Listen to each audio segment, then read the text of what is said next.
खतरे में है चीन के तानाशाह शी की कुर्सी।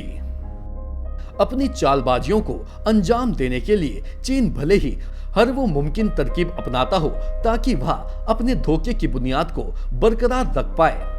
एक और जहां ड्रैगन भारत के राष्ट्रपति रामनाथ कोविंद, प्रधानमंत्री नरेंद्र मोदी समेत 10,000 से ज्यादा हस्तियों की जासूसी कर रहा है, वहीं दूसरी ओर चीन के तानाशाह शी जिनपिंग की कुर्सी पर खतरे के बादल मंडराने लगे हैं। इसका कारण जिनपिंग के तानाशाहपूर्ण रवैये और देश में बढ़ती बेरोजगारी के कारण लोगों में आक्रोश बढ़ गया है। वहीं कोरोना वायरस के कारण दुनिया भर में चीन की छवि का बिगड़ना माना जा रहा है। अब ये कयास लगाए जा रहे हैं कि नवंबर तक चीन में बड़ी बगावत हो सकती है, जिसमें या तो जिनपिंग खुद ही कुर्सी छोड़ देंगे या फिर तख्ता पलट के जरिए उन्हें सत्ता से बाहर किया जा सकता है। ऐसे समय में जब विश्व व्यवस्था को वैश्विक महामारी से निपटने के लिए आपसी सहयोग, समन्वय एवं सहभागिता की आवश्यकता है, तब विश्व व्यवस्था के दो बड़े राष्ट्र भारत व चीन सीमा विवाद के कारण आपस में उलझे हुए हैं। ये अलग बात है कि शुरुआत चीन की ओर से की गई है, जिसको लेकर दोनों देशों की सेनाएं आमने सामने आ गई हैं और चीन को इसमें मुंह की भी खानी पड़ रही है। यही नहीं, उसकी हर चाल का भारत मुंह तोड़ जवाब दे रहा है। जिनपिंग के प्रति आक्रोश का एक कारण ये भी माना जा रहा है, चीन की कम्युनिस्ट सरकार के सबसे बड़े नेता को इस बात की पूरी खबर है कि बदले हुए हालात में किसी भी वक्त उन्हें अपनी कुर्सी गंवानी पड़ सकती है। हालांकि ड्रैगन बगावत की इस चिंगारी को अपने तलवे तले मसलने की पूरी कोशिश कर रहा है।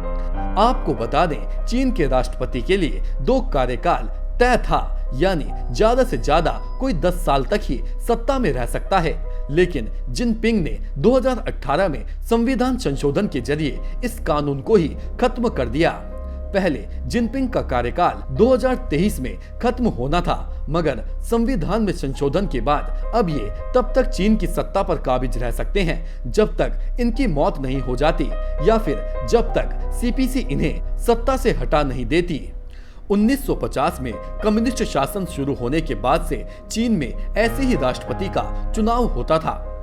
अब तक तो सब ठीक था, मगर जिनपिंग के सत्ता में आने के बाद चीन की कम्युनिस्ट पार्टी के शासन का ढांचा भर कर गिरने लगा। खुद को सत्ता में बनाए रखने के लिए जिनपिंग ने वो सब किया जो एक तानाशाह करता है। जिनपिंग के ऐसे कई तानाशाही फैसलों की वजह से कम्युनिस्ट पार्टी में ही उनके खिलाफ बगावत की चिंगारी सुलग रही है। और अब जिनपिंग की तानाशाही का दौर 31 साल पहले चीन पर तानाशाह यांग शांगकुन का कब्जा था और अब शी जिनपिंग का तानाशाही का दौर है। चीन की कम्युनिस्ट पार्टी पर इसलिए भी जिनपिंग को सत्ता से बेदखल करने का दबाव है क्योंकि कोरोना वायरस की पैदाइश और प्रसार में चीन की भूमिका की जांच शुरू हो गई है। विश्व स्वास्थ्य संगठन से 137 देशों ने एक साथ मांग की है कि वो वुहान वायरस के प्रचार प्रसार में चीन की भूमिका की जांच की जाए। इसके बाद बनाए गए एक स्वतंत्र जांच दल की अगुवाई न्यूजीलैंड की पूर्व प्रधानमंत्री हेलन क्लार्क और लाइबेरिया के पूर्व राष्ट्रपति एलन जॉनसन सरलीफ कर रहे हैं।